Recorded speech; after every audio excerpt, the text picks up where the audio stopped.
L'histoire des anges en islam. Découvrez leur monde invisible, imaginez un monde tout autour de vous, rempli de créatures invisibles, faites de pure lumière. Elles ne dorment jamais, elles ne mangent pas, et pourtant elles influencent chacun de vos pas. Aujourd'hui, vous allez découvrir l'histoire des anges en islam, leur origine, leur mission et leur rôle dans votre vie, et ce que vous ignoriez peut-être sur ces êtres fascinants.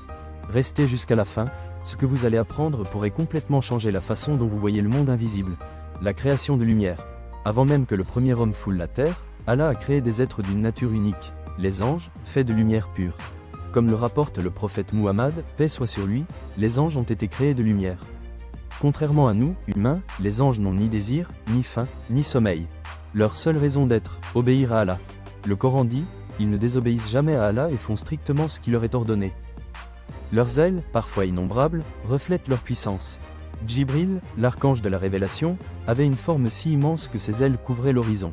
Suspense de fin de chapitre, et vous allez bientôt découvrir quel ange est chargé de souffler dans la trompette du jugement, et ce qu'il fera à ce moment-là, ne ratez pas ça. Les messagers divins et leur mission. Djibril, Gabriel, l'esprit fidèle, transmetteur du Coran, guide et protecteur du prophète Muhammad.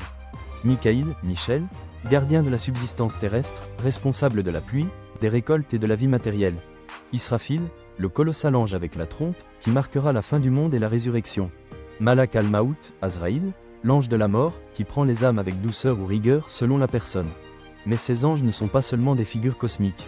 Vous allez voir qu'ils sont avec nous à chaque instant de notre vie, et ce que certains ne savent pas peut littéralement changer votre perception de la vie quotidienne, les anges dans notre quotidien.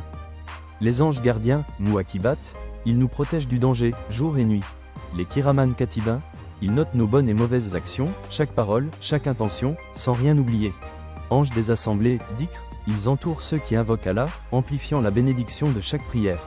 Munkar et Nakir, dans la tombe, ils posent les questions essentielles de l'au-delà.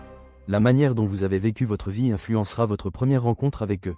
Suspense de fin de chapitre, et pourtant, croire en eux n'est pas juste une belle histoire. C'est un pilier fondamental de la foi. Dans le chapitre suivant, vous comprendrez pourquoi nier leur existence peut nuire à votre lien avec Allah. La croyance aux anges, un pilier de la foi. Croire aux anges n'est pas facultatif. C'est l'un des 6 piliers de l'Iman. Le hadith de Djibril nous rappelle, croire en Allah, en ses anges, ses livres, ses messagers, le jour dernier et le destin. Comprendre et croire aux anges transforme notre vision de l'univers. Chaque pluie, chaque protection, chaque bonne action est observée et comptabilisée. Vous réalisez alors que rien n'est jamais perdu, et que nous ne sommes jamais seuls. Vous venez de découvrir l'histoire complète des anges en islam, leur création, leur mission, leur rôle dans notre vie et l'au-delà. Alors dites-moi dans les commentaires, quel ange vous fascine le plus et pourquoi ? Si cette vidéo vous a ouvert les yeux sur ce monde invisible, likez, partagez et abonnez-vous pour ne rien manquer des prochains voyages dans la foi et la connaissance. Rappelez-vous, nous ne sommes jamais seuls. Les anges nous entourent, silencieusement, avec lumière, guidance et protection.